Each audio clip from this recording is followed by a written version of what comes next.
መጽሐፍ ቅዱስ ሁሉም ድንቅና የሚወደድ ነው። እኔ ሁል ጊዜ ግን ነፍሴን የምትሳብባት ምዕራፍ ነው ምዕራፍ 4። ይሄንን ምዕራፍ ኢየሩሳሌም ተገኝቼ በማስተማሬ ክርስቶስን አመሰግነዋለሁ። በጣም የምወደው ምዕራፍ ነው።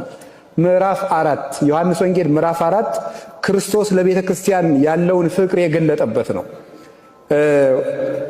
ይሁዳ ወምዝ ሐደጋ ለምድረ ይሁዳ ወሐለፈንተ ሰማርያ ይላል። ከዚህ በኋላ ወፈቀደ ይሁር ገሊላ የይሁዳን ምድር ትቶ ወደ የት ሄደ?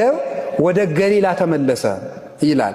ቤተልሔምን ይዞ ይሄ የይሁዳ ምድር ነው የሚባለው። ከ12ቱ ነገደ እስራኤል ለይሁዳ የደረሰው ቤተልሔም ነበረ። ያኛው ወደ ገሊላ ሄደ፣ የሚሰማው ስላጣ ነው። ወደ ገሊላ ሲሄድ በየት በኩል ነው ሄደው? በሰማርያ ነው የሄደው። ሰማርያ ከኢየሩሳሌም 30 ማይል ያህል ትርቃለች። በጣም ሩቅ ነው። ሰሜን እስራኤል ነው የምትገኘው። 30 ማይል ሩቅ ነው በጣም። እሱን ለመሄድ የሚቀርበው በዚያ በኩል ቢሄድ አልነበረም። መንገድ ሰብሮ ነው ሄደው። ያ መንገድ በጣም አድካሚ ነው። ወይም ደግሞ ከዚህ ሴኬም ከምትባለው ያዕቆብ አባታችን ከልጆቹ ጋር ከነበረባት ከሴኬም ሰሜን ምዕራብ 9 ማይል ያህል የምትርቅ ቦታ ናት እቺ ሰማርያ የምትባለው። ሰማርያ የሚባለውም ትርጉሙ የሰዓት ማማ፣ የሰዓት ተራራ ማለት ነው ፍቹ ሲፈታ።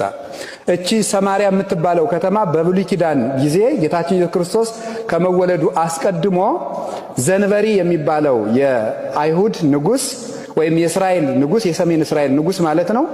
አንደኛ ነገሥት ምዕራፍ 16 ቁጥር 24 እንደምንመለከተው ሰምሪን ከሚባል ሰው በሁለት መክሊት የገዛት ከተማ ነበረች። በሱ ስም ሰማርያ ተብላለች። በኋላ ስልምናሶር መጥቶ 10ሩን ነገደ እስራኤል፣ ይሄ ኢየሩሳሌም የሁለቱ ነገድ ርስት ነበረ፣ የነገደ ብንያምና የነገደ ይሁዳ ማለት ነው። 10ሩ ነገድ በኢዮርብዓም ዘመን ተከፍሎ ሰሜን እስራኤል ነው የሄደው። ከዚያ በኋላ ከሰሎሞን ልጅ ከሮብዓም ጊዜ በኋላ ምንድነው የሚሆነው? እስራኤል ብለን ስንጠራ እስከሚጠት ድረስ ከባቢሎን እስከተመለሱበት ጊዜ ድረስ እስራኤል ብለን የምንጠራው ሰሜን እስራኤልን ነው። ይሄኛው ምን እየተባለ ነው የሚጠራ? ይሁዳ እየተባለ ነበር የሚጠራ። ከተመለሱ በኋላ ደግሞ አንድ ላይ እስራኤል የሚል ስምን አግኝተዋል ማለት ነው።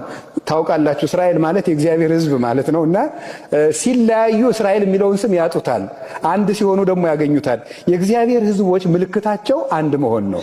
መለያየት ሲኖር የእግዚአብሔር ሕዝብ መባልን እናጣዋለን። ስም ራሱ ነው የምናጣው። እንኳንስ ሽልማቱን እንኳን በረከቱን ስሙንም ይነጥቀናል እግዚአብሔር። ታዲያ በዚያ ይሄ ስልምናሶር ምን አደረገ? እስራኤል ሀገራቸው እንዳይናፍቃቸው ወደ ሀገራቸው የመመለስ ሐሳብ እንኳን እንዳይኖራቸው አምጥቶ የፋርስ ሰዎችን በሰማርያ ያሰፈራቸው። በጣም ያስደንቃል። ሀገር ሲጠፋ እንዴት እንደሚጠፋ ላሳያችሁ። ማታውቁት ነው አይደል? ታውቁታላችሁ። ሀገር የሚጠፋው የሀገራችን የኢትዮጵያም ጥፋት በዚህ መልኩ ነው የሚጠፋው። የምታዩት ነው።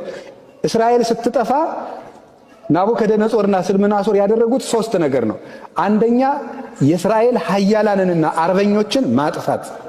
ሁለተኛ ምን ማድረግ ነው ደግሞ? ቤተ መቅደሱን ማፍረስ። ሶስተኛ ሕፃናትን ባቢሎን ወስዶ በሥርዓተ ትምህርት መበከል። በእነዚህ በ3ቱ ሀገር ይጠፋል። ሕፃናት በተበላሸ ሥርዓተ ትምህርት ሲበከሉ፣ ኃያላን ወይም ደግሞ ጎበዛዝቱ ወይም ጉልማሶች በጦርነት ሲያልቁ፣ ሶስተኛ ደግሞ የሚጸልዩ አረጋውያንና ካህናት ደግሞ ከቤተ መቅደስ ሲያልቁ ሀገር ይጠፋል። እንዲህ አድርጎ ሕዝብ ተስፋ እንዲቆርጥ ነው። ቆይ እግዚአብሔር ያወጣናል እንዳንል መቅደሱ ፈርሷል።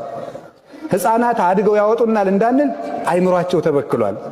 ኃያላኑ ተዋግተው ያድኑናል እንዳንል ሙተው አልቀዋል።